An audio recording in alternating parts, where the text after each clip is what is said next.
Impact is really vital to a social enterprise. It's the reason that we do the business, is to create impact. Impact means, how do we use some sort of vehicle to tackle an existing problem, whether it be social, cultural, environmental. You can use business for a broader purpose than just profit. So it doesn't matter if you're for profit, it doesn't matter if you're not for profit. We're not so much interested in the form or the legal structure that your enterprise takes. It's more about what outcomes are you actually providing to society or the environment or culturally.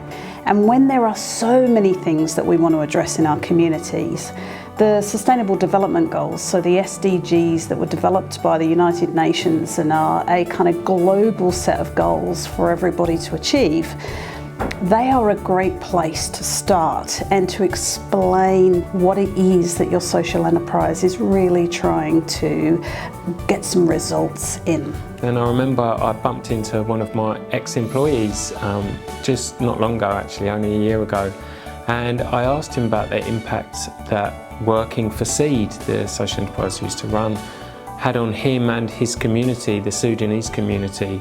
And he reeled off a whole list of names of people that had come to work for Seed. It was their first job in Australia after arriving as migrants or indeed as refugees.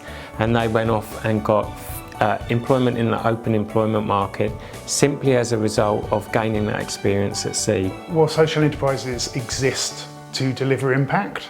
So the practice of impact measurement is critical. It would be like running a business without having a profit and loss or a balance sheet. And ultimately we need to be asking, are people better off by what we are actually doing? We collect data like every year alongside our annual report. I collect really basic data like how many hours of employment were created for people with a disability or people from refugee backgrounds, how many new jobs did we create, how many dollars did we pay to members with a disability in relation to other staff in the organisation. So we chart that year to year. You know, at the moment there's a recidivism rate of over 46% in Australia. It's a huge global problem, not just in Australia, but it actually costs over $110,000 a year to keep just one prisoner incarcerated. So, you know, when you start multiplying that and you look at the numbers, it is insane. So far since we've been operating, our recidivism rate sits at 2%. So, you know, we've made a huge difference in a very short time. You know, if I was backing a social enterprise, I'd want to see some hard data. I'd also want to see some qualitative data and talk to people about the impacts of having a job. And I'd want to see people opening themselves up to external review, basically. So if you want a successful business, you have to prove that you're also successful in impact.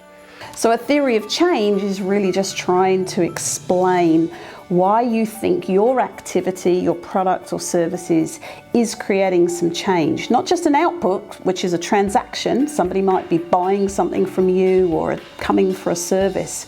But if you believe something is changing, like self-esteem, quality of life, economic well-being, any of those changes that you believe or aspire to be achieving through your enterprise, then somehow you need to explain what you think is occurring.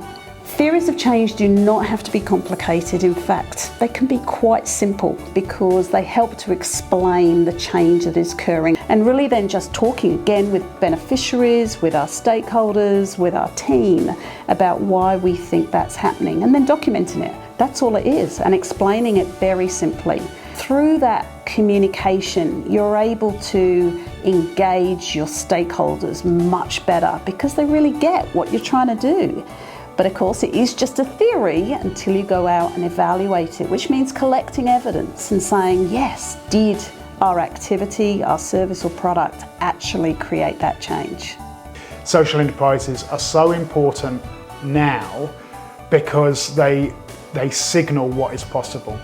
And while a lot of social enterprises can be quite small and may struggle to actually grow their businesses or even deliver significant impact, the fact that they explicitly make that choice stands out.